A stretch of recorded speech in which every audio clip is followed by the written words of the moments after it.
Bringing you more designs without the extra fluff, here's another bracelet just for you, the Hexagon bead cuff. The Hexagon cuff is a perfect bead bracelet to make any day, nighttime or dawn, with its symmetrical, geometric look assembled with bead hexagons. It's a unique design that looks fine, all around just great. A simple project that you can create. It's fast, fun, and easy to make.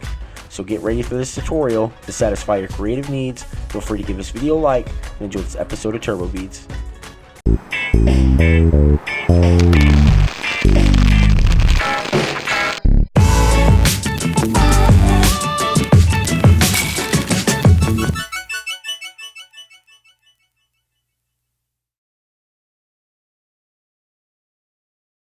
Here's the list of everything you need to make the Hexagon bead cuff bracelet. Before starting this project, I'm just letting you know that I'm using Omniflex 15-pound high-strength fishing line that comes in a 500-yard spool. It's a transparent string that's high in strength and low in price. With that being said, I'm just keeping you informed and letting you know that this is a personal choice. This is not a sponsored video. To make the Hexagon cuff, we'll start out by making bead hexagons. So what we'll need is 1 foot of fishing line and add 12 beads of 2 different colors to that string, alternating between each color, looking just like this. Once you have those 12 beads on the string, you'll tie both ends together with a knot, bringing all of those beads together in a semicircle or hexagon. As a quick note, let me be sure to mention when the beads have come together to be sure to push those green beads toward the center to ensure they create the shape of a hexagon, as they should pop right into place. You'll notice that the black beads will act as the points of the hexagon. Also, be sure that you tie your string with a knot that's nice and secure to ensure that the beads are locked into place and hold together. Once the string is tied and those beads are locked into place, you can see that we have a hexagon looking just like this. From here, we can now carefully cut off the tied loose ends of string. So now that we've created a bead hexagon looking just like this, from this point, we'll need to create 5 more of these hexagons using the same steps. Let's review the steps once again on how to create these bead hexagons.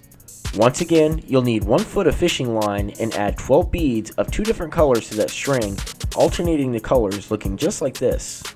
With those 12 beads on the string, you'll tie both ends together with a knot, bringing all of those beads together in a semicircle or hexagon. When those beads come together, be sure to push the orange beads toward the center to ensure the shape of the hexagon, leaving the black beads as the points of the shape. Like we've done before, the steps should be pretty simple as the beads should pop into place. You'll notice the pattern of every other bead being pushed in to create this desired shape. Also remember when tying your string together to be sure that your knot is tied nice and secure to ensure that the beads stay locked into place and hold together. With this desired shape and beads locked into place, we can now carefully cut off the tied loose ends of string.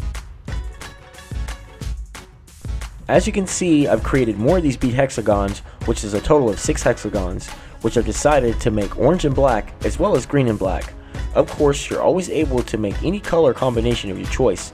Leave a comment below and let me know what colors you decide to make.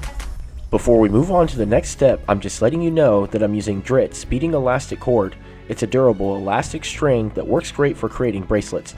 Another string that's high in strength but low in price. With that being said, I'm just keeping you informed and letting you know this is a personal choice. It's not a sponsored video. Now that we have these 6 bead hexagons, we're ready to connect them all together to create the bracelet. You'll see that each bead hexagon will be attached by running elastic stretch string through these beads that make up the top and bottom rows of the hexagon. Let's go ahead and take 1 bead hexagon and 1 foot of elastic string. Then we're going to add that string to the bead hexagon. So just watch close as I guide the string to the beads that make up the top row of this hexagon. I'll let this step play out so that you have a clear visual reference on which beads to run the string through, as you'll definitely want to take your time to make sure that you ran the string to the correct beads, ensuring that the string stays hidden within these beads.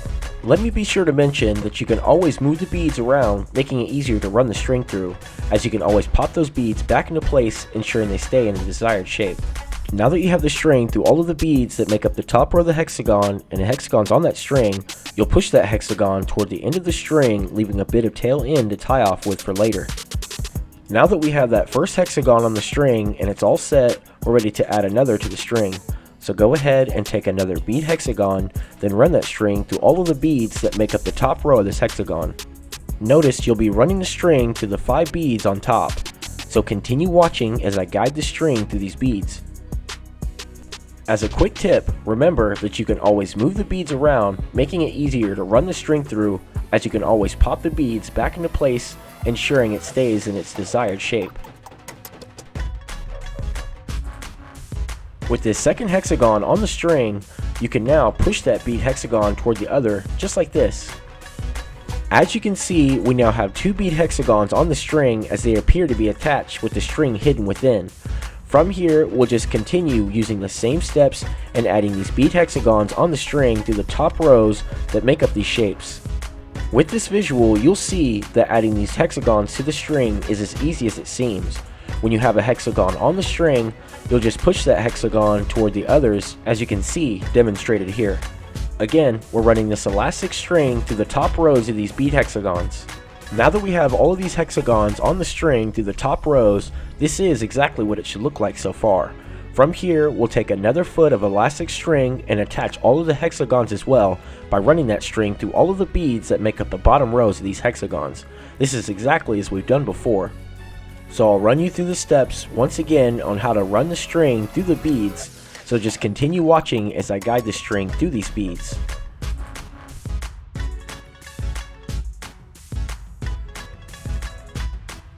So when guiding the string through these beads, remember you can always move those beads around, making it easier to run the string through, as you can always pop those beads back into place, ensuring it stays in the desired shape of a hexagon. Like we've done before, once you get that string through all of the beads that make up the bottom row of that hexagon, you'll pull the string just enough, leaving a tail end to tie off with later. Once you have the string all set, with the string all the way through the beads that make up the bottom row of this hexagon, we can now go ahead and run the string through the bottom row of the next hexagon. So just watch close and continue watching as I guide the string through these beads. As a quick reminder, don't forget that you can always move these beads around, making it easier to run the string through, as you can always pop these beads back into place, ensuring it stays in its desired shape of a hexagon. With the string all the way through these beads that make up the bottom row of the second hexagon, you can once again push that bead hexagon toward the other, just like this. So from here, we'll just continue repeating the same steps by running the remainder of the string through the bead hexagons that make up the bottom row of this bracelet. Just don't forget that you can always shift and manipulate the beads around, making it easier to run the string through, as you can always pop those beads back into place, maintaining the shape of those hexagons. And also be sure to push those bead hexagons toward each other to ensure they remain in a tight formation. Again, as a reminder, you can see that we're just running the elastic string through the beads that create the bottom row of these hexagons. With this visual reference, you should be able to see how these bead hexagons are attached together by using 2 separate strings, as we have elastic through the top and bottom rows of these hexagons.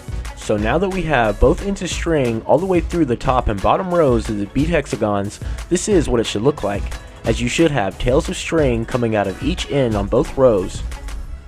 From here, we'll take both ends of string from the top rows and tie both ends together.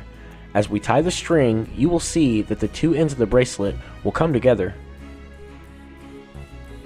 When tying these strings together, be sure to tie the string with a knot that's nice and secure to ensure that the 2 ends of the bracelet hold together.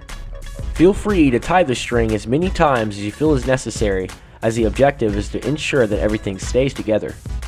So now that the strings on the top row are tied, we can now tie both ends of string together on the bottom row as well. This will also close in the gap in between the beads. Again, be sure that your string is tied with a knot that's nice and secure to ensure that everything stays locked into place and holds together. When both ends of the bracelet are attached and tied together, this is what it should look like. With both ends of string tied on the top and bottom rows, all that is left is to carefully cut off the tied loose ends of string. Then once you've carefully cut off those tied loose ends of string, then your hexagon bead cuff bracelet is now complete. And there you have it, another unique bead bracelet design that looks fine, that was fun to make. Hopefully this tutorial was helpful and you can create one just as great.